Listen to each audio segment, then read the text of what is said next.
combien d'entrepreneurs ont échoué pour ceux qui ont réussi, tu vois. J'ai vraiment placé mon ego dans un truc de modestie dont j'arrive pas à me défaire.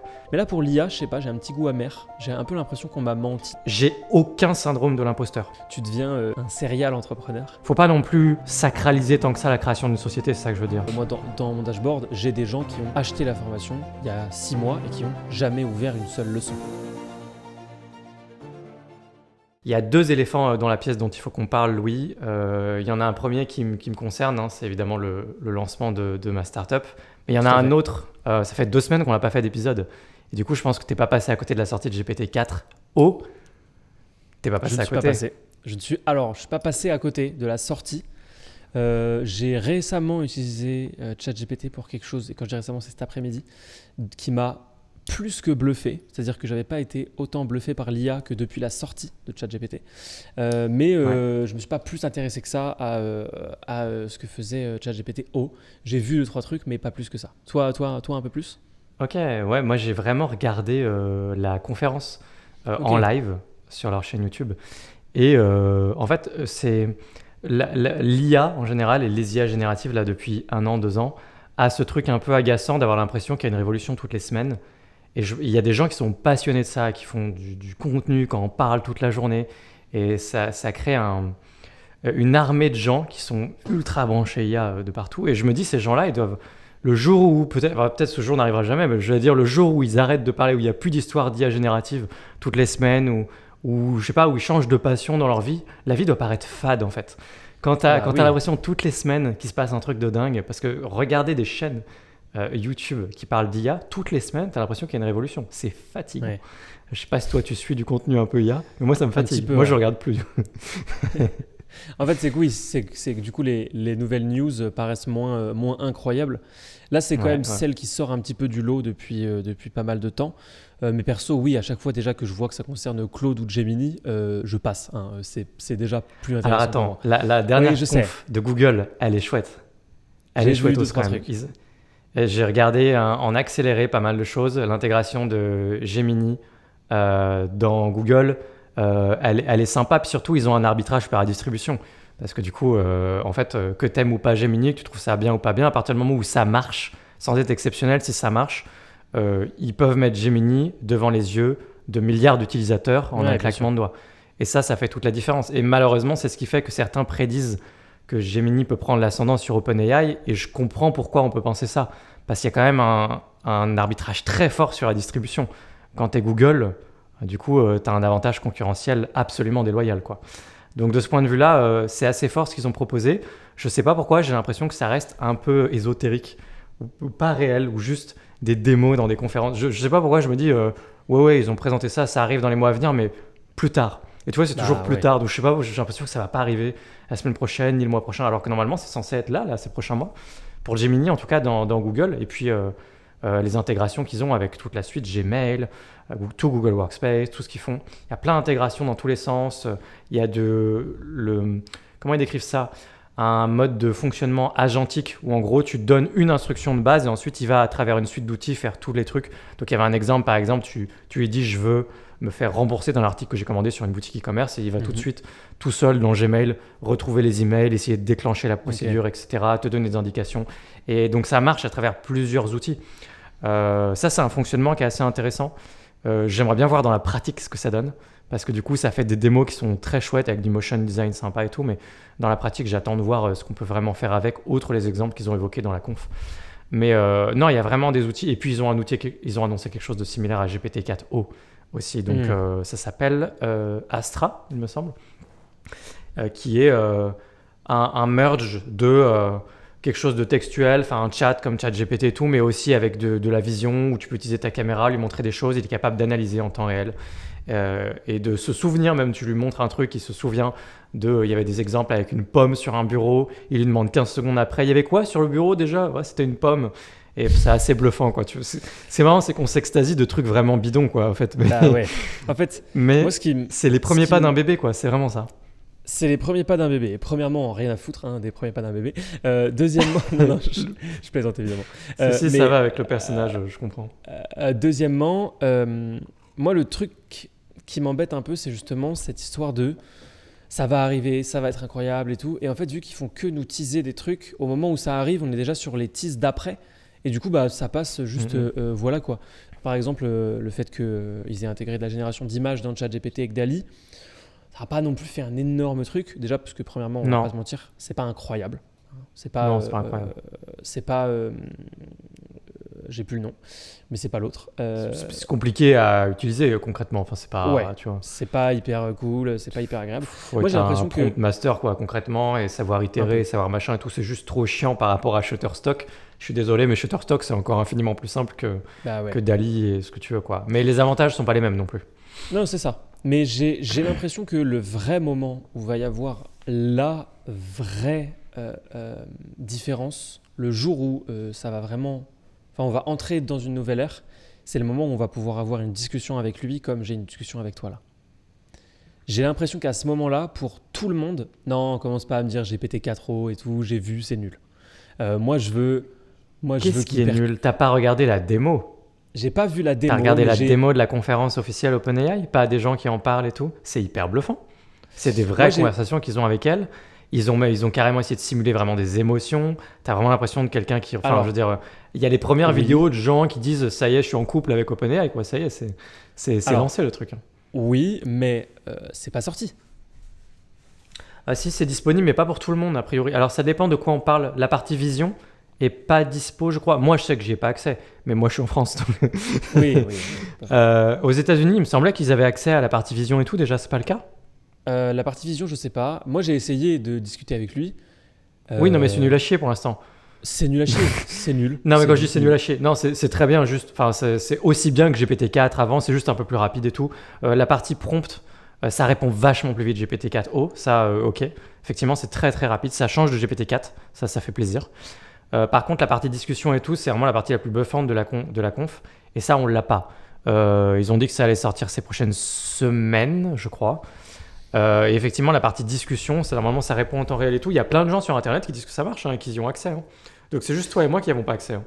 Moi, j'attends de voir en fait le moment où juste, comment dire, le moment où il y aura une vraie révolution, un vrai truc où on va changer d'air. C'est le moment où ce sera normal dans une maison d'avoir ton IA, tu vois. Ça, je sais, je me doute très fortement qu'on va le vivre. Et je pense que c'est à ce moment-là. Encore une fois, c'est quand la ménagère va adopter l'IA que là, il va y avoir une déferlante d'itérations, de nouvelles boîtes qui vont sortir des trucs, etc. Et que ça va vraiment être stylé. Parce que là, à part 3-4 gros acteurs, globalement, le reste, c'est franchement à la traîne. Et j'attends ça. Moi, j'attends, en fait, je me mets dans la peau de la ménagère. C'est rare parce que normalement, je suis plutôt... je vais plutôt chercher les innovations et tout. Mais là, pour l'IA, je sais pas, j'ai un petit goût amer. J'ai un peu l'impression qu'on m'a menti depuis. Je suis très surpris que tu sois pas emballé par GPT-4o. Moi, j'étais vraiment sur le cul quand j'ai assisté à la conférence. Je me suis dit, putain, on a vraiment passé un cap. Encore un. Et je ne m'attendais pas du tout à cette conférence. Donc, moi, même la traduction, je me suis dit, vraiment, là, ça marche bien, quoi. Ouais, la traduction cool, où ils font un test et ça traduit en temps réel très vite. Elle dit ça, la CTO parle je crois que c'est CTO, il me semble. Elle parle en italien avec l'autre gars, puis ça traduit automatiquement de l'anglais à l'italien et tout. Et ça marche hyper bien en temps réel et tout, c'était bluffant. Je suis obligé de s'en servir en voyage de ça, tu vois. Bah ouais, mais je suis pressé de voir Alexis s'en servir en voyage, tu vois. J'ai envie que tu m'envoies un message et que tu me dis putain, t'avais vraiment dit n'importe quoi dans le podcast. Là, je viens de parler avec un mec pendant 20 minutes à Bangkok, c'était trop bien, tu vois. J'ai vraiment envie que tu m'envoies ce message, mais j'ai l'impression que c'est pas pour demain, quoi. Malheureusement. Ah ouais je vois pas ce qui te bloque sur le fait que ce serait pas pour demain. Si des gens y ont déjà accès aujourd'hui, pourquoi ce serait pas pour demain? Parce que j'ai l'impression que c'est, comme d'habitude, pas aussi bien que dans les démos, pas aussi pratique que dans les démos, qu'il y a toujours un petit bug, il y a toujours un moment où il comprend pas et où il dit sorry, I didn't understand. Et c'est ton côté vieux loup de 50 ans, ça, là, qui s'exprime, là, du coup. On a déjà vu d'autres. C'est comme les prochaines élections présidentielles. Tu te diras, ah ouais, mais bon, de toute façon, c'est tous les mêmes. De toute façon, c'est toujours pareil. Non, mais voilà, j'attends que ce soit dans mes mains, quoi. Que ce soit vraiment dans mes mains. Après, si jamais ça arrive dans 2 semaines, moi, parler avec lui, pour le coup, ça va vraiment être un plaisir. Hein. Je peux faire ça toute la journée, je pense. Ah ouais, ok. Non, bah écoute, petite surprise, je m'attendais à un Louis hyper emballé. Je te sens presque déçu. Non, ça va. Non, c'est sans doute qu'on est arrivé au bout du sujet, je pense, et qu'on peut passer au sujet suivant du coup. Mais tu n'as rien à ajouter sur GPT-4o et Gemini? J'ai rien à ajouter. Tu n'as pas testé Gemini? Non, j'ai pas testé Gemini. Moi, ce que j'attends, c'est que quand on achète une maison, il y ait une IA dedans et que elle puisse nous commander un smoothie. Là, par exemple, tu vois, aujourd'hui, depuis quelques jours, tous les jours vers 15h, je commande un smoothie. Bah, moi, j'ai envie que mon IA, elle soit habituée et qu'elle me dise. Il est 14h50, est-ce que vous voulez que je vous commande votre smoothie? Et que je dise oui avec plaisir et qu'ensuite le smoothie arrive. Tu vois. C'est vraiment ça que j'attends, mais ça va prendre un poil de temps. Pour l'instant, je le fais avec Victoria. Ça marche aussi très très bien, on va pas se mentir. Mais c'est moins, tu vois, c'est moins automatisé et un peu plus mal vu par beaucoup de gens. Mais donc j'attends. Moi j'aime bien voir les petits steps incrémentaux de quand tu vois dans l'IA générative, quand tu vois le passage de GPT 3.5 à 4. Tu as vraiment vu la différence. Et en fait, de 4 à 4O, sur la partie orale, multimodale, vision, etc., tu vois vraiment la différence. Donc, c'est un plaisir de voir quand même les améliorations et tout. Et je t'avoue que je suis quand même un grand blasé sur beaucoup de choses que je vois toutes les semaines en IA et tout. Donc là, vraiment, ça m'a impressionné. Je dois bien l'avouer. Mais voilà un peu pour mon retour. En tout cas, c'est arrivé dans le laps de temps où on n'a pas fait de podcast, il me semble. C'est pour ça que je voulais en parler. Je crois que c'était la semaine dernière. Tout à fait. C'était lundi de la semaine dernière, ouais. Mais bon, dans le bar, il y a 2 éléphants. Il y en a un qui prend peut-être plus de place que l'autre. Donc, il va falloir faire quelque chose. Parlons de cet autre éléphant. Où en est Copylost? Je sais pas si tu as senti, j'avais un blocage au début du podcast quand j'ai commencé à dire que j'ai lancé ma startup. Je sais pas si tu as senti, j'ai eu une petite hésitation. Non, en fait, j'ai beaucoup de mal à dire startup. Je ne sais pas pourquoi. Je trouve ça hyper prétentieux et je n'arrive pas. En fait, le problème, c'est que je range vraiment mon projet dans cette catégorie. Pour moi, c'est une startup. Ouais. Bootstrap, en l'occurrence. Donc, ça veut dire juste en autofinancement. Je sais pas si je dois faire Wikipédia des fois. Je trouve que c'est intéressant pour les gens aussi d'apprendre des trucs et tout. Je vais essayer des fois de. Parce que justement, normalement, dans les startups, pour avoir encore écouté aujourd'hui des podcasts un peu sur ce sujet, j'en écoute de plus en plus. Ils font pas semblant, quoi. Normalement, ils vous aident vraiment pas. Hein. C'est-à-dire que si vraiment vous voulez rentrer dans ce milieu, il va falloir prendre des notes et s'habituer aux anglicismes. Donc Bootstrap en autofinancé. Je me range vraiment dans cette catégorie, sauf que le problème, c'est que quand je dis que je lance ma boîte, en fait, je sais pas, il faut s'habituer aux gens en fonction de ton interlocuteur. Tu dis j'ai lancé ma boîte, j'ai lancé mon projet. Déjà, quand tu dis j'ai lancé mon projet, ça fait pas sérieux. Ouais, parce qu'on dirait que j'ai lancé un blog, quoi. Oui, projet, c'est vraiment pas ouf. Ah, ok, on est d'accord. Mais si à partir du moment où tu dis j'ai lancé une deuxième entreprise, je sais pas pourquoi j'arrive pas. Enfin, j'ai un problème de. Je pense que c'est là où moi j'ai mis mon ego et j'avoue que j'ai vraiment j'ai vraiment placé mon ego dans un truc de modestie dont j'arrive pas à me défaire. C'est-à-dire que j'ai l'impression que les bonnes valeurs à incarner, les bonnes façons d'être et tout, je suis comme je suis. Je suis quand même à la base quelqu'un plutôt d'introverti, calme. Je préfère m'intéresser aux autres, poser des questions, machin.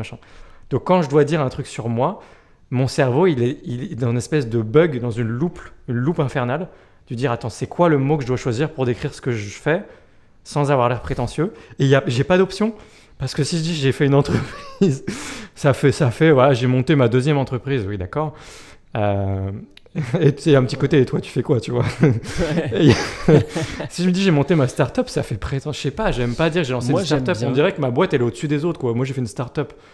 Et toi, t'as fait quoi, une PME? Enfin, ça fait vraiment prétentieux. Oui. Ça a été galvaudé. Tu peux pas dire PME non plus d'ailleurs, parce que vraiment PME, ça fait. Tu travailles dans le bâtiment, quoi. En plus, techniquement, ma startup là, c'est une PME. Oui, hein, je sais. C'est même pas, c'est une TPE. C'est une TTPE, moi. Une TTPE. Non, mais il y a société. Tu as créé ta deuxième société. J'ai créé ma deuxième société. Je trouve société, ça sonne mieux qu'entreprise. Ça fait un tout petit peu moins. Je trouve aussi. Je trouve que société, c'est un bon équilibre parce que startup. C'est vrai, hein, Mais oui, c'est parfait, société. Moi, je dis société. Je dis société et après, il faut adapter. Alors, exactement comme tu as dit, il faut adapter en fonction de qui on a en face. Il faut adapter à l'interlocuteur. Des fois, tu n'es même pas obligé de dire qu'il y a une deuxième boîte. Tu dis juste que tu as lancé le truc en plus. Mais... Ouais, carrément. Ça dépend, bien sûr. Je me présente pas pareil à ma grand-mère, à ma mère, forcément. À Louis Streif, aux gens qui me suivent sur ma chaîne WordPress, tout ça. C'est évident. Mais ouais, une deuxième société, je pense que ça passe bien. Et alors, comment se passe le lancement de cette deuxième société? Est-ce que tout a crash? Rien ne va plus? Tout a été mal codé. Le lancement de ma startup tech? le lancement de ta startup dans la technologie, en effet. Ma startup dans la startup dans la technologie. Alors, écoute, lancement donc la semaine dernière, donc il y a quelques jours au final, ça fait. Là, on est vendredi, donc ça fait une semaine qu'on a lancé. Ok. Écoute, ça fait tout drôle de basculer de l'autre côté parce que c'est là que tu vois que il y a les règles du jeu sont un petit peu différentes. Il y a des choses qui se passent différemment. Déjà, c'est un travail d'équipe. Puis en plus, c'est pas moi qui suis développeur, donc j'imagine que c'est différent quand tu fais un SaaS, que tu es développeur, tu montes ton truc en one man show et que tu lances, que tu fais tout. Mais là, il y a des équipes, il y a des échanges avec des développeurs et tout. Donc, je vois bien que dans tous les aspects du projet, il y a une dimension qui est très différente de ce que j'ai fait pendant des années sur des programmes en ligne, des formations, tout ça. Donc, de ce point de vue-là, je ne peux pas nier que ça a été différent. Tout a été différent. Tu construis un produit. Il y a une notion plus pure de produit et d'avoir vraiment un product designer, etc., que dans de la formation. Alors que, en principe, on pourrait, voilà, ça marche aussi pour de la formation. Mais tu vois ce que je veux dire. Oui, bien sûr. Et il y a ce truc-là, puis ensuite d'échanger, de travailler en équipe, d'avoir des allers-retours, de faire les choses vraiment par étapes sur 1 an, etc. Puis bon, il y a plein de détails techniques qui sont en lien avec le fait que tu fais justement de la tech, comme je disais avant, ça n'a rien à voir avec une formation, qui fait que sur la forme, c'est un peu différent. Mais sur le fond, je fais pas une grande différence en fait avec la... Et ça a été ma grande leçon après avoir lancé Copilot. Je me suis dit, sur le fond, c'est pas très différent de faire des formations en ligne que de faire un SaaS. Et j'imagine que ce serait pas très différent de faire des formations que de faire un SaaS, que de faire du e-commerce directement, par exemple, avec des produits physiques, etc. Tu sens que tu as un fond commun de compétences, de savoir lancer des projets, gérer des projets. Tu as un fond de compétences qui peuvent être, souvent quand tu es un peu l'instigateur du projet, un peu le marketing, la com ou des choses comme ça. C'est pas toujours le cas. Des fois, c'est plutôt des mecs product qui lancent un projet. Des fois, c'est plutôt des mecs dev, etc. Moi, en l'occurrence, je suis quand même un mec qui est plutôt marketing, com, tous ces aspects-là. Enfin, moi, je viens du business en ligne, qui est vraiment une grande famille à part entière. Mais en fait, il n'y a pas de différence fondamentale si importante que ça. Une fois que tu as lancé le truc, tu vas dans ton Stripe, ta passerelle de paiement, et tu regardes les transactions passées, exactement comme tu le ferais quand tu vends des formations. Et ensuite, il y a du support client. Les gens, ils viennent, ils font du support client. Alors oui, quand tu fais du support client pour un SaaS, souvent, si tu veux être un SaaS avec un super support client réactif, tu as un chat qui est accessible plus ou moins en temps réel pour les gens et tout. Donc, ok, c'est vrai qu'on est un peu plus on se rend un peu plus disponible sur les horaires de bureau, de 8h à 19h, souvent éventuellement le soir aussi s'il y a quelqu'un, etc. Parce que là, on a envie d'avoir une bonne réputation, on vient de se lancer. Donc, le support client, c'est un peu différent, mais c'est un peu la même chose quand même. Et en fait, quand je dis ça, je m'adresse à tout le monde, je m'adresse à toi en même temps, tu vois. C'est vraiment le jour où tu te mets à faire de la tech, Louis, tu vas voir que à partir du moment où c'est pas toi qui code, et ce sera pas toi qui va coder, non.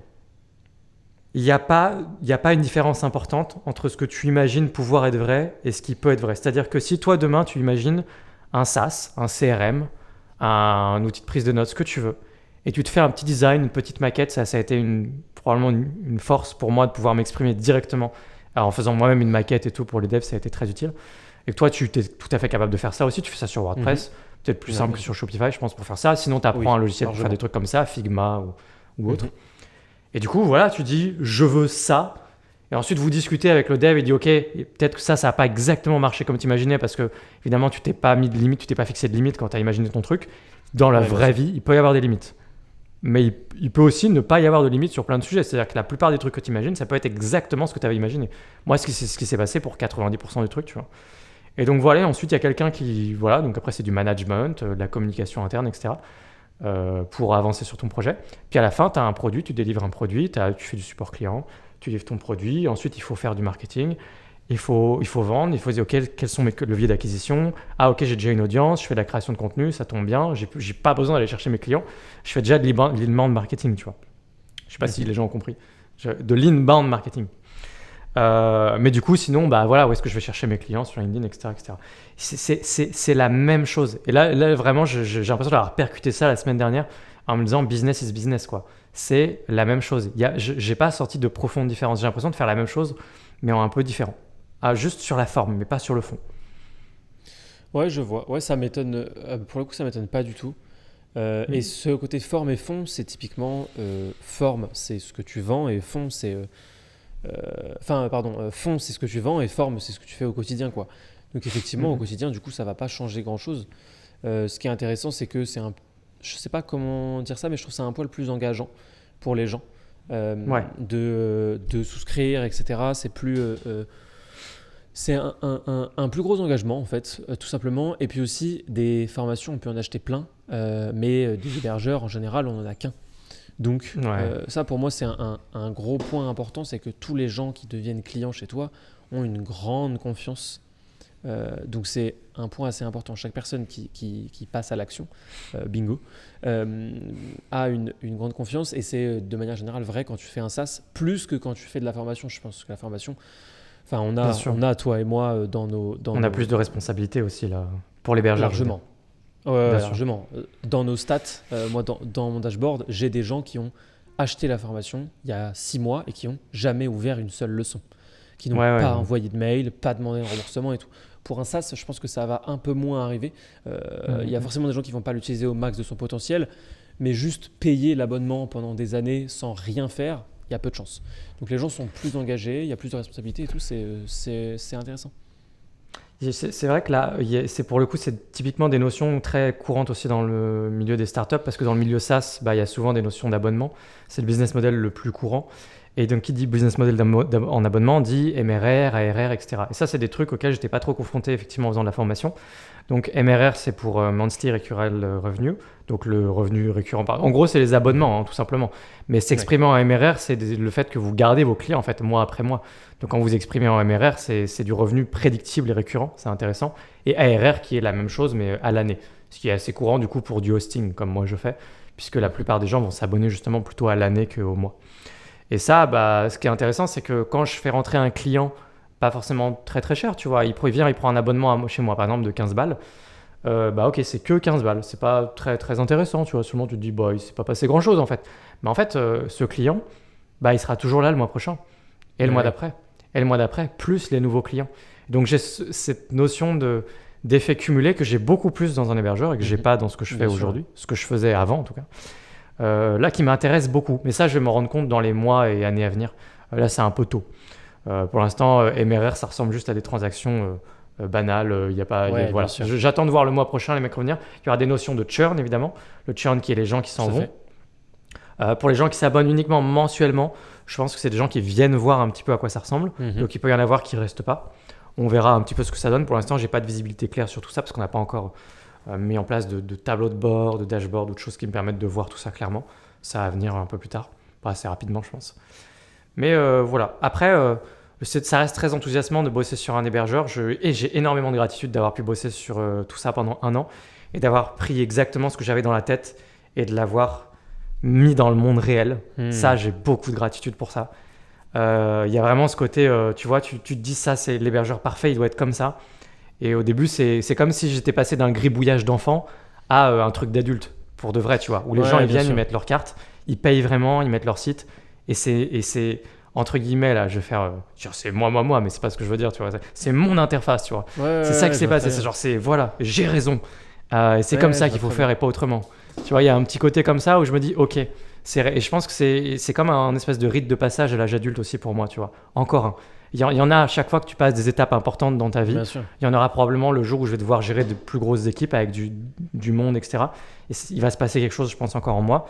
Et là, le truc qui s'est passé en moi, c'est parce qu'en fait, on monte quand tu n'as jamais fait de SaaS, tu montes un peu le truc en épingle, tu te dis putain, ça doit être compliqué, il y a plein de responsabilités, ça doit être très différent, machin, etc. Bien sûr, c'est un peu différent, mais en fait, une fois que tu es passé de l'autre côté, tu dédramatises vachement le truc et tu te dis, en fait, il y a un côté... c'est que ça en fait, c'est pas si compliqué quoi. Le plus compliqué finalement c'était quand même d'avoir l'argent pour financer tout ça finalement. Bien sûr. Surtout. Je vois très bien. Je dis ça tout en ayant aussi un côté très fluide, très smooth, peut-être du fait aussi que je lance un projet dans un marché que je connais super bien mine de rien et donc la plupart des aspects du projet, je les maîtrise quand même pas mal. Même quand c'est en surface, ça me permet de communiquer avec à peu près tous les corps de métier, toutes les compétences dans la boîte, d'avoir une vision vraiment, vraiment d'ensemble, dans des recoins même des fois un peu sombres du projet et tout. Et j'ai l'impression que cette uniformité du projet, de la vision du projet et tout, ça m'a vachement, vachement aidé. Là où je veux en venir, c'est que si vraiment vous vous lancez dans un truc où vous n'avez pas trop d'expérience, il se pourrait que vous ayez une expérience très différente de la mienne de développer un SaaS. Parce que quand je discute avec mon CTO ou n'importe qui, j'ai aucun syndrome de l'imposteur. Et ça, il faut que les gens le réalisent aussi. Je sais que c'est des notions, des fois, on se pose la question. Souvent, les gens qui se lancent en indépendant, ils se lancent comme coach, comme formateur, des choses comme ça. Au début, il y a cette question de est-ce que je suis vraiment à ma place? Est-ce que les gens devraient se former avec moi? Est-ce que je devrais vraiment vendre mes services aux gens, etc.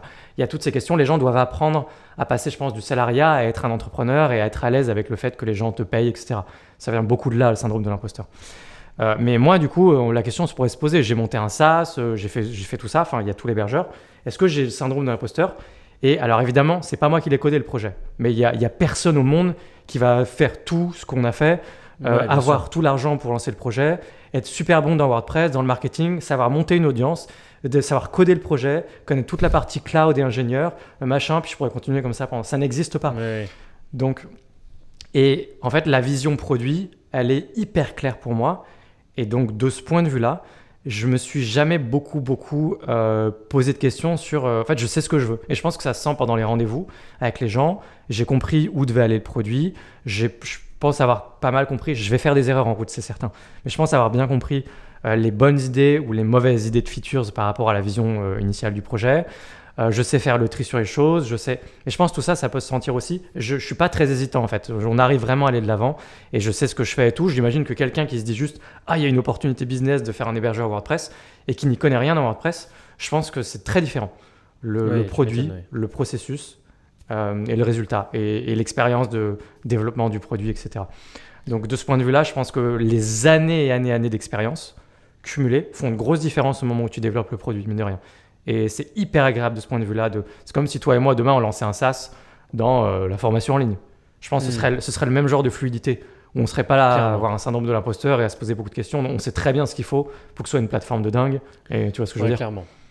Et je pense que c'est un truc aussi qui est parfaitement lié à nos activités actuelles. À ton propre client, finalement. J'aurais pu l'encapsuler dans ce conseil-là. Bien sûr. Voilà. Ouais, c'est faire ce que toi, tu aurais envie d'utiliser. Mais je pense aussi que ça vient du fait que dans nos activités, le côté opportunité marche pas vraiment. C'est-à-dire que j'ai l'impression en tout cas que ça marche pas vraiment. En tout cas, ça peut pas devenir sérieux, pas à 100%. C'est-à-dire que là, tu peux pas créer un hébergeur par opportunité, quoi. Moi, j'aurais pas pu scaler aussi vite mon activité par opportunité. C'est vraiment des choses qu'on a fait par expérience, par entraînement et par maîtrise du sujet et des sujets pour pouvoir avancer. Mais effectivement, j'ai eu la discussion cette semaine de... Il y a de plus en plus de gens qui ont des agences et qui crèvent d'envie de passer en formation parce que ça leur paraît beaucoup plus rentable, ça leur paraît beaucoup plus simple. Il y a plein de clients, je fais du B2C, c'est super et tout. Sauf qu'ils ne réalisent absolument pas que ça c'est comme dire ah, je suis pâtissier, mais être boucher, ça a l'air bien quand même. Ça a l'air vachement bien. Je sais pas, tu as juste à découper la viande, tu vois, tu n'as pas besoin de faire de la préparation et tout, tu es juste boucher, tu reçois, tu découpes. Bah oui, mais c'est juste une autre activité, quoi. Enfin, si tu es déjà bon dans ton agence, reste dans ton agence. Et j'ai un peu l'impression qu'il y a plein de gens qui voient les choses comme ça dans tout ce que les gens successful font. Alors successful avec des immenses guillemets, hein, on s'entend, mais juste les gens qui vivent de leur activité, on va dire. Et effectivement, il faut remettre les trucs à leur place. C'est que si tu fais ça, c'est parce que ça fait déjà longtemps que tu bosses dessus, tu as mis beaucoup d'argent dedans. C'est vraiment un truc maîtrisé, quoi. C'est pas un petit projet à l'arrache. Parce que souvent, les gens peuvent se dire que formateur égale pas petit projet à l'arrache, mais ils ne le voient pas comme un business sur des années, quoi. C'est relativement récent. Bien. Ça fait pas longtemps qu'on en parle énormément. On ne voit pas forcément ça sur 10 ans, pour certains en tout cas. Et du coup, ils peuvent se dire, en plus, ils lancent un hébergeur, oui, bah, ce serait bien. Mais non, c'est genre le projet de ta vie, quoi. Genre, jusqu'à maintenant, c'est un énorme projet qui vise le monde entier et tout ça. C'est vraiment une autre dimension. Et je trouve ça super intéressant à suivre et à voir. Effectivement, moi aussi, ça me fait prendre conscience de ce truc de changement de dimension, en tout cas. Même si tu fais la même chose au quotidien, le produit que tu proposes est aussi, du coup, comment dirais-je, c'est pas la valeur de ce que tu vas dire, pas du tout, parce qu'il y a beaucoup de valeur aussi dans le fait de vendre de la formation et tout, mais le respect en tant qu'entrepreneur devient plus large. Parce que même si c'est la même chose au quotidien, c'est des produits différents, c'est proposer des trucs différents, même si c'est dans le même marché et tout. Tu deviens l'expression que je déteste, mais qui parle d'elle-même, qui s'appelle un serial entrepreneur. Mais en tout cas, dans la définition pure qui est d'avoir plusieurs types d'activités indépendantes, tu rentres bien là-dedans, du coup, maintenant, vraiment à 100%. Et je trouve ça cool, parce que je vois aussi que ça te fait prendre une autre dimension. Tu passes vraiment c'est exactement CEO, ce que je décrivais. C'est exactement ce que je décrivais tout à l'heure quand je te disais un rite de passage à l'âge adulte. En fait, c'est ça que j'ai ressenti. Ouais. C'est qu'en fait, on dirait qu'au fond, il y a toujours des petits-enfants à l'intérieur de nous, tu vois, qui nous disent au fond ce que tu fais, c'est bien, mais t'es pas vraiment un entrepreneur, tu vois. C'est pas vraiment. Et en fait, ça l'a fait à toutes les étapes. Au début, t'es un freelance, tu dis, bon, ouais, c'est du freelancing. T'es pas vraiment un entrepreneur, c'est un peu différent. Après, tout ce que tu peux vouloir faire, du e-commerce, etc. Quand tu fais de la formation, je me suis dit, non, mais c'est de l'infopreneuriat, on a un terme pour ça, c'est un peu différent, tu vois. Donc, non, t'es un entrepreneur, mais t'es un infopreneur concrètement. Donc, mais c'est bien, t'es un entrepreneur, mais t'es un infopreneur, quoi. Voilà, mais très bien, très cool. Ouais, ok. Et là, du coup, je me suis dit, ok, je vais très bien, je vais passer à du product pour de vrai, tu vois. Et donc, on monte, c'est un hébergeur. En plus, ça te fait une sacrée expérience, tu vois. Moi, ça me fait une sacrée expérience. Là, pour le coup, l'expérience que j'ai acquis en un an, je commence à vraiment aimer ça, la tech, justement, le SaaS et tout. J'aurais envie de recommencer, même des trucs qui n'ont rien à voir avec WordPress et tout. Enfin voilà, c'est l'expérience, tu as envie de la valoriser derrière, tu vois. Donc là, je me dis, ça y est, c'est sérieux et tout. Mais qu'est-ce qui se passe ? Il va se passer la même chose le jour où... Et pourquoi, dans les premiers épisodes, on se disait, c'est quoi les business qu'on va faire dans plusieurs années, dans 5 ans, dans 10 ans ? Et tu avais remarqué qu'il y avait chez moi, il y avait souvent des business physiques. Mm-hmm. Pourquoi ? Parce qu'en fait... Au fond de moi, il doit y avoir un enfant stupide, mais il est là quand même, qui se dit, ok, même quand tu auras réussi l'hébergeur, de toute façon, c'est du SaaS, c'est de la tech, c'est plus facile, puis tu es quand même toujours derrière ton ordi. En fait, il y a un moment, tu as attaché des valeurs méritocratiques au travail, à la réussite, où tu te dis, tu es supposé de toute façon en baver, en chier, avoir des petites marges, beaucoup de personnel, que des emmerdes, un empire de dizaines de commerces à travers le monde. Et là, je serai un entrepreneur. Ouais, tu vois, là, donc on dirait... ça y est. Voilà, donc il va falloir un moment, tu vois, il y a un moment où je vais me dire, je sais pas, si je teste autre chose plus tard dans ma vie. Moi, je sais pas, j'ai déjà pensé à avoir des cultures de bambou. Le bambou qui est un matériau très intéressant en France. Et je me suis dit, là, je vais bien en chier, tu vois, à aller faire. Parce que tu te projettes sur 10-15 ans avant d'avoir quelque chose, tu vois. Alors, donc tu te dis, là, je serai un entrepreneur. Le hosting, là, tout ça, c'était bien, mais les vrais entrepreneurs, c'est les agriculteurs, c'est les gens qui en chient. Oui, alors certes, en fait, t'es jamais un entrepreneur, quoi. En fait, on dirait que t'es toujours en train de te prouver quelque chose à toi-même au final. En te disant, non, mais là, c'était pas si facile que ça. Mais en fait, quand même, c'était pas si difficile non plus. Attends de voir le truc d'après. Voilà. Oui. Par exemple, les restaurants. Moi, quand je regarde la gestion d'un restaurant et tout, ça a l'air d'un pénible. Ah oui, ça a l'air terrible. Et je me dis du coup, mais les restaurateurs, c'est plus des entrepreneurs que moi. Oui, mais alors... Et en fait, du coup, comme si il y avait l'échelle de l'entrepreneuriat sur l'échelle de la pénibilité, tu vois. Donc, et je sais que ce que je dis est complètement irrationnel. Ok, mais je pense que les gens voient ce que je veux dire. Ouais, j'allais y venir. Si tu te marres en le disant, c'est que tu sais que tu es en train de dire de la merde. C'est pour l'intro, ça. Oui, mais je le ressens un peu quand même au fond. Est-ce que tu le ressens pas un peu au fond, même si tu n'écoutes pas cette voix ? Alors... Un petit peu. Moi, tu dis... Peut-être, mais je ne l'écoute pas au point que... Oui. En fait, c'est pas que je l'écoute pas, c'est que je la crois pas. C'est que pour moi, cette voix, elle me ment ou elle se gourre. Elle essaye de m'attirer vers des trucs plus pénibles. Mais en fait, après, je me rappelle de mon vrai objectif. Et en vrai, moi, j'ai jamais eu... Oh, là, peut-être que Victor va dire que c'est pas vrai, mais je crois que j'ai jamais eu d'objectif de statut, tu vois. J'ai un objectif j'ai un objectif de plénitude, de paisibilité et pas de pénibilité. Ouais. Donc, tu vois, mon but, c'est d'être tranquille et de pouvoir vraiment faire des choix sur tout. C'est d'avoir une liste de choix quasi infinie. Et du coup, quand je pense à la pénibilité effectivement actuelle, des fois, tu vois, j'ai un tout petit peu de culpabilité. Quand je pense de la culpabilité qui vient de nulle part. Hein. Mais genre quand je pense aux gens dans mon entourage, proches, qui peuvent avoir des métiers pas cool, qui rentrent le soir, ils sont fatigués et tout. Puis après, je me dis, premièrement, moi, je rentre pas parce que je bosse de chez moi, c'est moins bien. Mais deuxièmement, je suis fatigué aussi. Et en fait, c'est juste un métier différent. Et la notion de pénibilité, pour moi, elle est juste autre. Genre, je suis pas sûr que... bien sûr. En fait, je pense qu'il y a différents niveaux de pénibilité. Je pense que nous, en tant qu'entrepreneurs en ligne, en tant qu'infopreneur, on a de la pénibilité qui est très différente. C'est que on n'a pas énormément tu fais bien de rappeler qu'avoir un hébergeur, c'est toujours du business en ligne. Hein. Bah oui, ça reste. Ouais. On n'a pas trop dur ramenage à la réalité, faute de le dire autrement. On n'a pas trop, par exemple, de modèle. Et quand je veux dire modèle, je veux dire on n'a pas de collectif d'infopreneurs qu'on peut rencontrer 2 fois par semaine. On n'a pas d'association d'infopreneurs avec lesquels on peut essayer de faire pousser des lois, etc. Tu vois. On est quand même un peu plus seul que des agriculteurs qui ont une voix générale, qui sont reconnus, qui sont aussi appréciés par beaucoup. C'est quand même aussi différent. Je pense que juste que la pénibilité, elle est ressentie. Moi, de mon point de vue, effectivement, ça a l'air hyper pénible pour l'agriculteur. De son point de vue, mon train de vie a sûrement l'air génial et pas pénible du tout. mais surtout à Dubaï, mais il se gourre et j'aimerais bien me voir dans son champ autant que j'aimerais bien le voir à ma place. Je pense juste qu'on est chacun un peu à notre place et qu'on essaye de gratter pour voir si on a une autre place à se faire quelque part. Souvent, ça marche.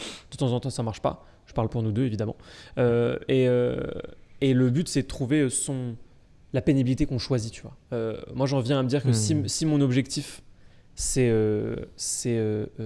d'avoir une vie la plus paisible possible, le jour où je l'aurai trouvé, c'est le jour où j'aurai choisi la pénibilité que je veux avoir, quoi. Et donc, je le vois comme ça. Et je pense que même si c'est moins pénible que d'autres trucs, c'est quand même pénible. Ça te prend quand même la tête. Tu as quand même cette espèce de syndrome de l'imposteur, de te dire je suis pas encore entrepreneur, ce qui n'est pas le cas, tu vois, du tout de quelqu'un qui a un resto et tout. Donc tu as des problèmes qui peuvent être dans la tête, qui sont peut-être moins forts que des problèmes au dos, mais qui sont pour moi tout aussi difficiles à gérer, parce qu'on gère chacun notre truc, tu vois. Chacun gère à sa sauce, à sa manière, ce qu'il ressent, ce qu'il entreprend, ce qu'il fait. Moi, je me suis souvent moqué vilement et honteusement des gens qui ont le syndrome de l'imposteur quand ils ont fait un tout petit truc. Ils font un tout petit truc et ils ont un syndrome de l'imposteur, ils sont pas bien, tu sais. Et en fait, après, j'ai pris du recul et je me suis dit, bah non, en fait, c'est juste que on ressent chacun le truc différemment. Et on peut avoir un syndrome de l'imposteur quand on fait un truc immense ou pas du tout, faire un truc titanesque et se dire, bah oui, évidemment, et bien sûr, tu vois, avec cet air et cette voix d'entrepreneur français des années 80, attendez, évidemment. Mais je pense que chacun prend le truc comme il l'entend. Et c'est marrant parce qu'on n'a pas encore fait de point là-dessus. On va pas faire un point là-dessus tous les deux, mais là, j'ai eu pas mal de rendez-vous d'accélérateurs cette semaine. Ouais. Et justement, j'ai dédié... Les gens ne savent pas ce que c'est après, hein, donc pas du tout. Leur dire, et vous n'en avez rien à faire. Non, je plaisante. L'accélérateur, c'est un accompagnement qu'Alexis a mis en place chez WP Origami. Et c'est moi qui m'en occupe. Avait mis en place. Avait mis en place mais le lien est disponible dans la description. Non, je plaisante. Mais c'est un accompagnement pour les freelances qui veulent accélérer leur croissance, avoir un accompagnement, etc. Et votre accompagnateur, évidemment, c'est moi. Et c'était un grand plaisir de faire ça. Il en reste d'ailleurs pas mal, hein, mais bon, c'est pas... On verra ça ensuite. Ce sera un plaisir de continuer à les accélérer. Mais du coup, cette semaine, j'en ai eu pas mal, et la semaine dernière. Et je n'en avais pas du tout parlé d'ailleurs de la manière dont j'avais structuré les 3 rendez-vous, parce qu'en fait, les 3 rendez-vous étaient préparés à chaque fois. Le premier rendez-vous, c'était plus roadmap, questions sur où ils en sont et les orienter pour qu'ils aillent le plus vite possible, accélérer. Deuxième rendez-vous, c'est plutôt, ok, qu'est-ce qui vous bloque ? Pourquoi est-ce que vous n'êtes pas allé aussi vite que ce qu'on avait dit au premier rendez-vous ? C'était très fréquent. Et ensuite, comment on fait pour vraiment passer à la vitesse supérieure ? Et recadrer surtout, parce qu'en général, toujours bien recadrer. Et le troisième rendez-vous, je l'ai dédié à pourquoi est-ce que être freelance, c'est aussi être entrepreneur. Et en fait, je l'ai vraiment dédié à l'analyse des KPI d'un freelance et stratégie de croissance. Donc je leur ai expliqué un peu tout ça, vraiment tout ce qu'il faut au niveau des différentes KPI qu'ils ont, les taux d'ouverture, le taux de closing, etc., etc. Et j'ai en fait basé le rendez-vous entier sur, si on va chercher l'idée, que je ne leur ai pas dit évidemment, mais sur vous n'êtes pas des imposteurs. Vous êtes des entrepreneurs, vous allez avoir des choses à faire, etc. Parce que je me suis rendu compte qu'ils étaient beaucoup, dans l'accélérateur notamment, à avoir ce petit syndrome de l'imposteur, ils n'osent pas, ils sont un peu tu vois, il y en a certains qui sont un petit peu timides. Et je me suis dit, on va les booster. Et j'ai l'impression que ça a plutôt bien marché. J'aurais plutôt ouvert les chakras sur ces sujets-là.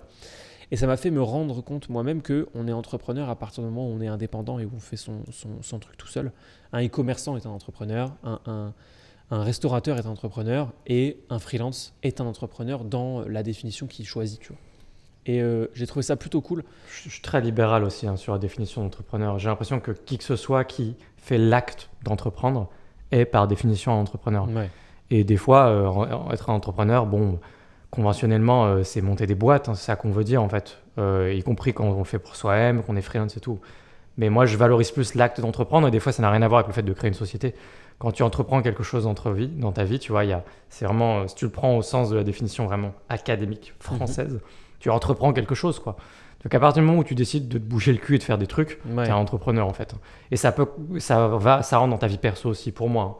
Dès que tu te lances dans de nouveaux projets, de nouvelles aventures et tout, je suis assez ouvert en fait sur la définition moi, de base de ce que c'est que d'entreprendre. Parce que j'ai l'impression que ça permet non pas de poser un truc un peu binaire dans la tête des gens, de dire je suis entrepreneur ou je suis pas entrepreneur, mais de plutôt se rentrer dans une logique de spectre et de voir l'entrepreneuriat comme un spectre. Et il y a différents niveaux d'entrepreneuriat, différentes intensités, différentes intentions. Et ça permet de ne pas faire juste un switch on-off, je suis un entrepreneur. Et du coup, s'il valorise juste l'acte d'entreprendre quelque chose dans ta vie, ça peut avoir un effet boule de neige intéressant dans ta vie, de créer une dynamique entrepreneuriale, Ouais, tout à fait. que ce soit pour créer une société ou d'autres aspects de ta vie. Et je préfère cette dynamique, je préfère la boule de neige, et je préfère le spectre avec différents niveaux d'intensité que juste je suis un entrepreneur ou je suis pas un entrepreneur, qui correspond qu'à moitié, je trouve, au réel, de mon point de vue. Ouais. Oui, parce que déjà, il y a tout type d'entrepreneurs différents, même dans les mêmes sphères. Et puis... Et juste pour ajouter un truc, c'est que d'autant plus que moi, je trouve qu'en général, les gens dans leur vie peuvent, pas tout le monde, mais plein de gens font des trucs qui sont des fois plus impressionnants, plus compliqués ou qui demandent tout autant de ressources dans la vie que de créer une boîte. Des tas de trucs, des tas d'activités ou de projets que tu peux avoir dans la vie qui peuvent être tout aussi, en fait, qui peuvent demander tout autant de ressources de ta part. Et qui peut être tout aussi difficile en fait à faire. Et c'est comparable à créer une boîte. C'est juste que les gens ne se rendent pas compte. Les gens ne se rendent pas compte que des fois, ils font des trucs dans la vie qui sont aussi valorisables, valorisants. Je ne savais pas lequel des trois choisir là, j'avoue. Valorisant. L'un des trois, quoi. Ouais, valorisant. Que de monter une boîte. Et encore une fois, il faut définir du coup ce que c'est que de monter une boîte. Il y a boîte et boîte. Mais voilà. Donc voilà, je voulais juste ajouter ça, quoi. Ouais, je suis d'accord et je pense qu'il y a plein de trucs effectivement genre en fait quand on parle des trucs qui sont pas faits pour tout le monde, du style faire un tour du monde, du style tout plaquer et aller habiter très loin, du style déménager, non je pense mais en fait tous les trucs qui sont juste pas faits pour tout le monde effectivement. Non mais en vrai du style reprendre des études. Tu vois toutes ces choses là qui sont pas faites pour tout le monde, qui sont juste le tour du monde c'est un bon exemple. Le mec qui part à 18 ans faire son tour du monde en sac à dos, à quel moment est-ce que ce gars qui a le cran de faire ça pourrait ensuite, une seule seconde, penser dans sa vie qu'il n'a pas le courage et la ténacité nécessaires pour essayer de créer une boîte, éventuellement un échec, une deuxième boîte, mais pour oser aussi se lancer dans un projet pareil. Il ne faut pas non plus sacraliser tant que ça la création d'une société, c'est ça que je veux dire. Ouais, bien sûr. C'est pas si difficile que ça en a l'air, c'est pas si facile que ça en a l'air. En même temps, personne n'a l'air de trouver que c'est facile, donc ça, c'est bon, cette question-là, elle est réglée. Mais c'est pas aussi difficile que ça en a l'air non plus. Voilà, moi c'est quand même un message que j'ai envie de faire passer. Moi c'est ce que j'ai ressenti en tout cas pendant que je l'ai fait. Plus tu avances, plus tu le démystifies et plus tu te dis ah c'est que ça. Et voilà, moi c'est quelque chose que j'ai ressenti à plein d'étapes de la vie, de tout ce que je fais. Je sais que je dis ça par expérience et par accumulation d'années de travail et de choses. Et en fait je vois même plus les détails que moi je vois en fait et qui fait que moi c'est facile et qu'en fait c'est pas facile. Et je sais qu'il y a ce phénomène qui rentre en jeu, mais voilà. Il y a ça, et je pense qu'il y a aussi le fait que, comment dire, ça a été facile, entre grands guillemets, on met des guillemets tout le temps, on est entre gens intelligents, on n'a pas besoin de les mettre 10 fois, mais vous nous avez compris. On est obligé de les dire, c'est un podcast, donc on dit les guillemets du coup. En fait, là, quand tu sais pas s'exprimer à l'oral, on dit toujours entre guillemets. En fait, je pense qu'on oublie qu'on n'est pas supposé faire ça dans la langue française. Mais... Et puis entre guillemets, comment ça ouais, je vois. Mais... bah là je l'ai plus du coup, dommage. Intéressant. Non mais si c'est ça, c'est que ça a été facile pour nous et donc du coup on se dit que c'est pas si difficile. Mais je pense qu'il y a aussi le truc qui rentre en jeu que tu mets quelqu'un d'autre dans la même situation, c'est hyper dur, quoi. Moi, j'ai des gens dans mon entourage, je sais que tu les rends entrepreneurs d'un coup en une seconde, demain ils sont entrepreneurs. Force à eux, parce que je pense que ça va pas marcher. Et à l'inverse, il y a plein de gens, tu les mets dans certaines situations. En fait, tu changes les gens de situation, globalement, ça se plante très souvent. Il n'y a pas beaucoup de gens qui sont pas du tout à leur place, je trouve. Ou alors ils changent complètement à un moment, et là, du coup, on se dit, bah oui, effectivement. Mais du coup, je pense que chacun va se dire que c'est pas si difficile. Et on n'a pas envie de dire que c'est trop facile non plus, parce qu'on veut un peu valoriser notre place. Normal. Ouais. J'ai peut-être oublié aussi une caractéristique. Moi, en tout cas, elle est assez importante chez moi. Et peut-être quand je dis tout ça, peut-être que j'oublie de dire que surtout que j'ai un biais de positivité sur la vie, où j'ai tendance à effacer de plus en plus les trucs négatifs. Et c'est un truc que je fais par automatisme, en fait. C'est pas par choix. Je fonctionne comme ça. J'ai tendance à handpicked un petit peu les trucs. Et du coup, en fait, j'oublie finalement aussi les nombreuses années pendant lesquelles ça n'a pas trop marché et où en fait la majorité des gens auraient probablement lâché l'affaire, je pense, pendant ce laps de temps pendant lequel j'ai pas abandonné parce qu'il y a eu une conjoncture de plein de choses. Je prenais beaucoup de plaisir à faire ce que je faisais. J'avais l'impression de ne pas avoir le choix, etc. Et des fois, il y a ces trucs-là, tu les choisis pas. J'ai l'impression de ne pas avoir le choix. Quand je continuais, je n'abandonnais pas. J'ai pas choisi d'avoir l'impression de ne pas avoir le choix. Donc, il y a des trucs des fois que tu maîtrises pas exactement, où tu sens qu'il y a quelque chose à la fois dans ton expérience de vie quand tu étais enfant ou dans ta personnalité ou des trucs comme ça qui sont hors de contrôle et qui fait que tu n'as pas les mêmes cartes en main que les autres. Et c'est ce qui peut me biaiser et me faire dire, peut-être à tort, que j'ai l'impression que c'est plus facile que ça l'est. Ça l'est, sans doute, mais pour moi. Ouais, c'est et ça. peut-être pas pour ceux qui nous écoutent. Ouais, c'est ça que je voulais dire. Et il faut aussi prendre en compte, à mon avis, que effectivement, les mauvaises périodes, les périodes difficiles, on a tendance à les oublier. Ou en tout cas, plus certains que d'autres, mais à les rendre plus joyeuses qu'elles n'ont pu être. Mais il faut aussi comprendre que ce truc de il n'y a pas d'autre possibilité, pour moi, c'est exactement le même que la barrière, la croyance limitante, bingo, de je vais pas y arriver, c'est trop difficile, je peux pas me lancer en tant qu'indépendant. Moi, là, avec le recul, je me suis rendu compte que les périodes où ça a été difficile, et difficile dans le sens, ça fait pas rentrer beaucoup, on se dit que, enfin, tu vois, on se dit, imagine un jour on doit reprendre un travail normal et tout. Mais en fait, il y a cette croyance limitante qui est devenue à l'opposé et qui est juste de se dire, en fait, non, je peux pas, c'est pas possible. C'est pas possible de reprendre un vrai travail. Donc en fait, tu as une croyance limitante dans l'autre sens. Et je pense que pour arriver à se la forger, celle-là, parce que du coup celle-là elle est forgée, comme les autres croyances limitantes qui sont forgées, mais elles sont forgées avec les années, avec les environnements et tout. Pour arriver à se forger la croyance limitante de revenir à une vie normale n'est pas possible, je pense qu'il faut soit beaucoup de caractère, soit être un peu fou, soit avoir réussi à un moment ou à un autre. Mais il faut un des trois, et en général on a plutôt les deux premiers quand on débute. Et je pense qu'en étant passé par là, parce que ça n'a pas marché directement ni pour toi ni pour moi, ça aide aussi, je pense, à se souvenir un petit peu et relativiser sur le fait que c'est nous, quoi. Combien d'entrepreneurs ont échoué pour ceux qui ont réussi, tu vois. Vraiment, si quelqu'un qui ouvre une boutique Shopify est un entrepreneur, ce chiffre est du coup très très grand. Vraiment très, très élevé, très élevé. Bien sûr. Ouais. Ou la petite blague en ce moment de toutes les personnes qui vont au salon Vivatech sont des entrepreneurs, évidemment. Il n'y a que des entrepreneurs à ce salon. Bien sûr. C'est marrant cette croyance limitante dans l'autre sens. Ouais. C'est vrai en fait. J'ai la croyance limitante de ne pas pouvoir faire machine arrière et en fait de me dire je peux pas revenir dans un monde et en fait aussi certainement que pour beaucoup de salariés être entrepreneur c'est un truc hyper impressionnant. Pour moi personnellement en tant qu'entrepreneur c'est horrible de dire ça, je me retrouve dans cette boucle infernale de modestie. Bon, vous avez compris quoi, c'est bon, on a compris. Oui, on a compris. J'aurais bien aimé savoir quel mot tu allais utiliser, parce que tu as dit que pour les salariés, être entrepreneur, c'est impressionnant. Je me demande ce que tu vas dire.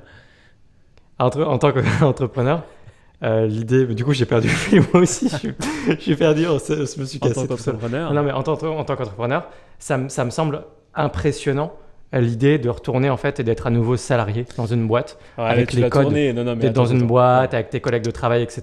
De la même façon que moi, j'ai effectivement ce truc dans l'autre sens. Qu'est-ce qu'il y a ? On dirait que tu es déçu du rebondissement. C'est pas ce que tu attendais ? Ça fait 19 épisodes, Alexis. Maintenant, on va te tirer les verres du nez. Tu as littéralement fait une prouesse, j'allais dire littéraire, mais non, une prouesse oratoire, où tu as dit que pour un salarié, être entrepreneur, c'était impressionnant. Et après, tu as ajouté une microscopique nuance qui change absolument toute la forme de ce que tu dis et tu as dit… C'est vrai, qu'est-ce que j'ai fait ? Tu as dit, pour moi, en tant qu'entrepreneur, l'idée de devenir salarié est impressionnante. Ce qui est complètement différent. Puisque du coup, si on remet à l'échelle, pour le salarié, tu es quelqu'un d'impressionnant. Ou en tout cas, les entrepreneurs de manière générale. Par contre, en tant qu'entrepreneur, qu'est-ce qui t'impressionne dans le fait d'être salarié ? Est-ce que c'est toi, en tant que salarié, qui t'impressionne ou en tout cas te fait peur ? Ou est-ce que c'est les gens qui sont salariés ? Ok, ouais, j'aurais pu faire la nuance dans le premier sens aussi. J'aurais pu dire l'entrepreneuriat est impressionnant, tu vois. Si j'ai dit être entrepreneur. Ouais, voilà. Mais je vois ce que tu veux dire. Au début, on ramène à une personne et dans l'autre sens, j'ai ramené ça au collectif et au statut. Du coup, en fait, effectivement, j'aurais pu ramener ça à la personne si c'est un travail qui m'impressionne ou qui m'intéresse particulièrement plus qu'un autre. Mais à partir de là, le salariat étant extrêmement vaste, un peu comme l'entrepreneuriat, c'est hyper difficile, toujours pareil, de faire d'un cas une généralité. Moi, en tout cas, ce qui m'impressionne le plus dans le salariat et ce à quoi je ne suis pas habitué, et j'ai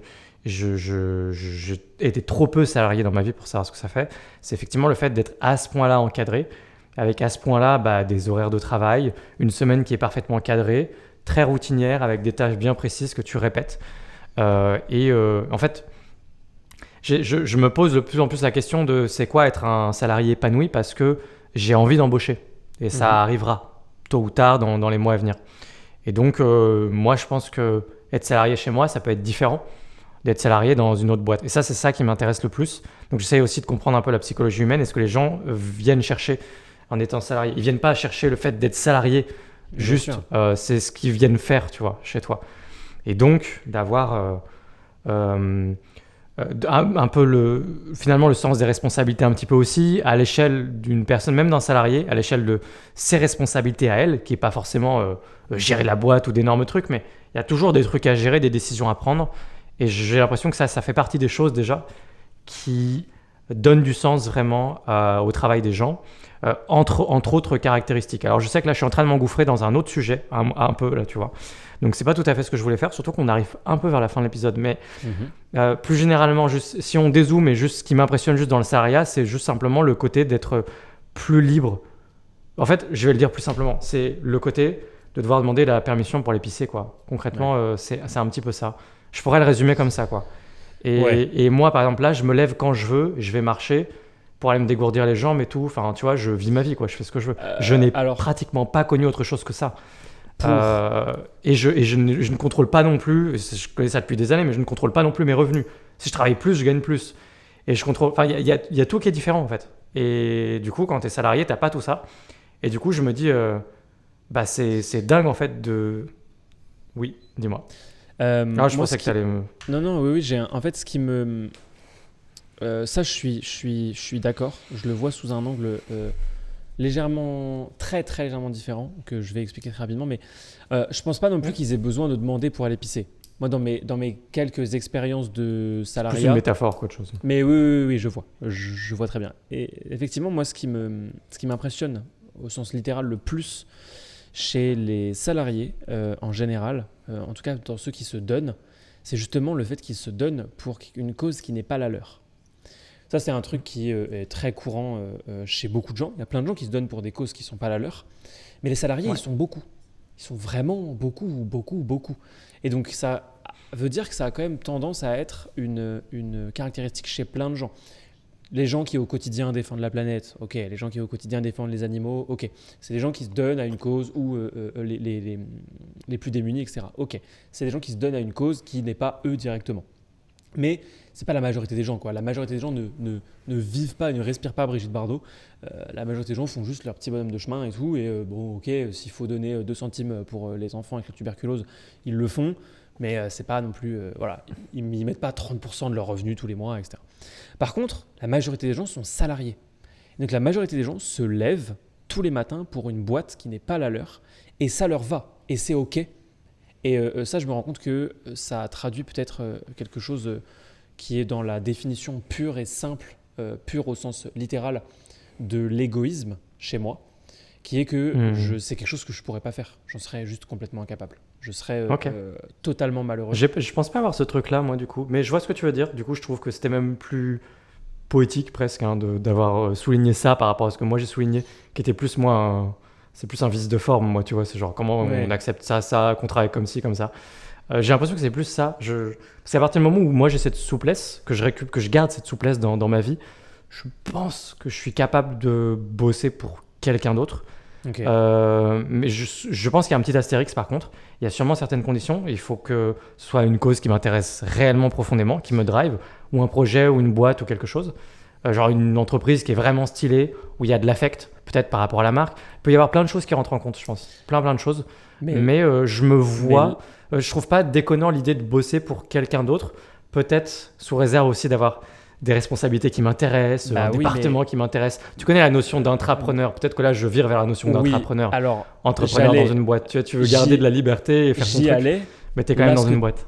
Ce que tu es en train de me décrire, c'est soit la notion d'intrapreneur, soit la notion de prestataire, mais donc du coup d'entrepreneur, c'est-à-dire de freelance, de consultant. Un consultant reste un entrepreneur, plus ou moins, s'il est indépendant, je veux dire. Mais oui, je vois très bien aussi cet aspect-là. Je suis assez d'accord. C'est qu'il y a des jobs après qui sont pas comme ce qu'on imagine, parce que peut-être qu'on peut imaginer des jobs qui peuvent être super répétitifs et où on peut se dire ah bah c'est pas très épanouissant, etc. Tu peux prendre, je sais pas, un job, mais imagine il y a des jobs. J'avais parlé de l'exemple du chasseur de serpents. Je savais. Allez, c'est le retour du chasseur de serpents. Non mais en vrai, en plus il est pas, je crois pas qu'il soit salarié en général. Enfin si, c'est possible qu'il soit salarié. J'en sais rien, je vais pas faire semblant de savoir. Il y a peu de chance quand même. Mais moi je pense à la recherche en fait. Il y a des tonnes de jobs en fait qui sont pas du tout des jobs où on tourne en rond, etc. Et ça n'a rien à voir avec ce qu'on imagine. Mais c'est pas dans le scope des choses auxquelles on pense là parce que juste la vie nous a amenés ailleurs quoi. Donc, bien sûr. Et ça pour le coup, je pense qu'il y a un tas de jobs de salariés qui m'iraient sans doute très bien si on sort du 5 à 10% de premiers types de jobs auxquels on pense, qui peuvent être des jobs du quotidien qu'on a partout autour de nous, qui sont des choses qui peuvent être effectivement plus répétitives et tout, et qui peuvent être moins épanouissantes, ça dépend des sujets, mais parce que même les trucs les plus répétitifs peuvent être plus épanouissants. Quand c'est dans certaines industries, tu vois, dans une boulangerie, une boucherie, machin, tu as des gens qui sont passionnés quand même de ces sujets-là. Si tu prends quelqu'un qui bosse en caisse, par exemple, dans un supermarché, tu ne peux pas normalement, je pense pas, tu ne peux pas être passionné d'un truc qui tourne normalement autour du travail en lui-même. Ce qui fait me dire qu'en général, ce job a vraiment une vocation à être un job alimentaire. Ouais. Et normalement, tu prends le même job qui est aussi répétitif dans un truc qui est plus niche, donc boulangerie, comme je disais par exemple, et là, je peux comprendre, on peut trouver de l'épanouissement effectivement, parce que les gens bossent dans des trucs qui... Donc il y a plein de strates différentes en fait de ce dont on parle, je pense. Ouais, je suis parfaitement d'accord. Mais le truc qui, moi, globalement, me pose souci, c'est le travail pour quelqu'un d'autre au final. Ouais, ok. Toi, tu te vois vraiment pas. Ouais. Bah, c'est aussi pour ça, en partie, que j'ai arrêté d'être freelance. C'est parce qu'en fait, en tant que freelance, au bout d'un moment, je me suis rendu compte que ma personnalité voyait de plus en plus l'aspect travailler pour quelqu'un d'autre et de moins en moins l'aspect travailler pour toi. Et en fait, du coup, j'adore le freelancing. C'est une période de ma vie que j'ai adorée. J'en ai appris énormément et j'en sais encore beaucoup. Et c'est toujours un plaisir et tout. Genre, c'est un truc génial, mais juste, je sais que j'aurais pas pu en faire ma vie, quoi. C'est aussi bête que ça. Comme quelqu'un qui commence dans un job et qui se dit, en fait, j'ai pas envie de faire toute ma vie ça. J'ai adoré les années que j'ai fait. J'ai adoré genre tout ça, les clients, les projets et tout. C'était trop bien, ce qui m'a permis de me lancer d'ailleurs dans l'entrepreneuriat de manière générale. Mais je sais aussi que j'aurais pas pu en faire ma vie. C'est juste pas pour moi de travailler toute ma vie pour quelqu'un d'autre, même en tant qu'indépendant. Pour d'autres gens, en fait, de plus nourrir le business des autres que le mien. Moi, c'est comme ça que je le vois. Alors qu'en fait, c'est pas forcément comme ça qu'il faut le voir. C'est pour ça, si on boucle la boucle, que j'en suis arrivé à conclure ce 3e rendez-vous avec les accélérés sur le côté purement freelance, c'est être entrepreneur. Donc, le but, c'est de faire grossir votre boîte. C'est pas juste de trouver 3 clients par mois et de se dire, voilà, ça se passe bien et tout. C'est vraiment d'analyser les KPI, voir comment on peut faire grossir, voir comment on peut automatiser certaines parties, etc. pour devenir un vrai freelance accompli. Évidemment, c'est ce que je leur glissais à la fin du rendez-vous, faire ensuite la passerelle vers le côté agence, ce qui peut être là, du coup, vraiment beaucoup plus travailler pour soi. Pour ceux à qui ça va, évidemment, parce que ce n'est pas forcément le cas de tous. Mais oui, être entrepreneur, c'est impressionnant, et être salarié, je trouve ça impressionnant aussi. Bah ouais. J'avais déjà raconté notamment, je crois, une anecdote justement où j'ai fait un aller-retour express dans un Super U. Ouais. J'ai fait une journée et j'en suis reparti très rapidement. Et j'ai été pour le coup impressionné. Mais impressionné par c'était comme un foudroiement pour moi de à quel point c'était différent de mon quotidien. Et du coup, je pouvais pas accepter ça. Et d'un seul coup, mon réflexe sur le moment, c'était de me dire, putain, tous les gens qui font ça sont des héros, quoi. Parce qu'en fait, j'ai l'impression que j'avais pas cette force-là. En fait, j'avais juste refusé de le faire. Et je me suis dit, non, mais je peux fonctionner autrement. Ça peut se passer autrement. J'ai l'habitude de me débrouiller tout seul. Je vais me débrouiller tout seul, mais je peux pas venir ici et tout. Au final, j'aurais été réellement au pied du mur et j'aurais pas eu le choix. Et on sous-estime toujours à quel point on peut s'adapter à de nouvelles choses et tout. Bien sûr, on s'adapte à tout. Mais je pense que le meilleur taf de salarié pour moi, ça aurait été probablement un taf de développeur, clairement. Ouais. Et t'as eu d'autres expériences de salariat ? Des petites expériences, oui. J'ai fait En plus, c'est que des expériences plutôt positives. Hein. Je dis pas que j'ai des expériences négatives. Mais c'était au tout début de ma vie et ensuite une fois que j'ai basculé un peu dans l'entrepreneuriat en quelque sorte, je suis jamais revenu en arrière. C'est à partir de là où c'est difficile, tu oublies presque ce que c'est d'être salarié et tout et tu te dis oulala. Mais au début bien sûr j'ai fait un petit peu de McDonald's, j'ai fait un petit peu de Starbucks, j'ai fait un petit peu de Domino's Pizza, j'ai fait un petit peu de tout ça. Ça s'est toujours bien passé. Starbucks ça m'a peut-être un peu moins plu, je sais pas pourquoi, peut-être l'ambiance et tout, c'était un peu voilà. Mais McDonald's j'ai un bon souvenir. C'était cool, même les frites, c'était cool. Faire les frites. Et puis Domino's, franchement, très bon souvenir. En vrai, c'était un plaisir. Je faisais de la slap, les pizzas et tout, c'était un plaisir. Donc, non, j'ai vraiment des bons souvenirs hein, de mes tafs de salarié, tous mes petits tafs comme ça. Voilà, c'est essentiellement ça que j'ai eu. Très Domino's Pizza, que du fast-food, quoi, en fait. Oui, absolument. Voilà. Donc, et vous, chers auditeurs, est-ce que vous avez la croyance limitante que laisser une évaluation sur les plateformes de podcast, ça prend du temps ? Parce que figurez-vous que ça prend 30 secondes et encore, en fait, ça dépend où vous allez. Laisser une évaluation. Ça peut être 45 secondes si jamais vous prenez le temps d'aller sur une plateforme où vous n'êtes pas, etc. Machin. Si vous nous écoutez déjà sur Apple Podcast ou Spotify, par exemple, vous restez sur Spotify ou Apple Podcast et vous mettez une évaluation. Là, ça prendra 20 secondes maximum. Et je vous assure que c'est dans votre tête. La vérité, c'est que c'est vraiment facile, rapide, ça nous aide énormément. Et c'est vraiment très asymétrique. Le temps que ça vous prend, 0 temps, par rapport à ce que ça nous apporte, beaucoup. Donc, quand on a des actions à effet de levier comme ça, si on veut vraiment prendre les conseils de l'accélérateur de Louis et devenir un entrepreneur, vraiment savoir cet état d'esprit d'entrepreneur, il faut chercher les effets de levier dans la vie, c'est important. Et là, vous avez un effet de levier qui est très important. Une petite évaluation, toute petite action, peut avoir des effets boule de neige colossaux pour nous et donc pour vous, puisque ça aura des effets cumulés évidemment sur la qualité de ce podcast à long terme avec plus d'auditeurs qui nous écoutent. Qu'est-ce que tu penses de ce call to action, Louis ? Un poil long, mais pas mal. Non, je plaisante. De toute façon, on sait que ceux qui sont toujours là sont des OG de notre podcast. Et Alexis, j'ai un mot de la fin. On se retrouve pour le 20e épisode. On se retrouve pour le 20e épisode, Louis. Ciao. Bonne soirée à tous.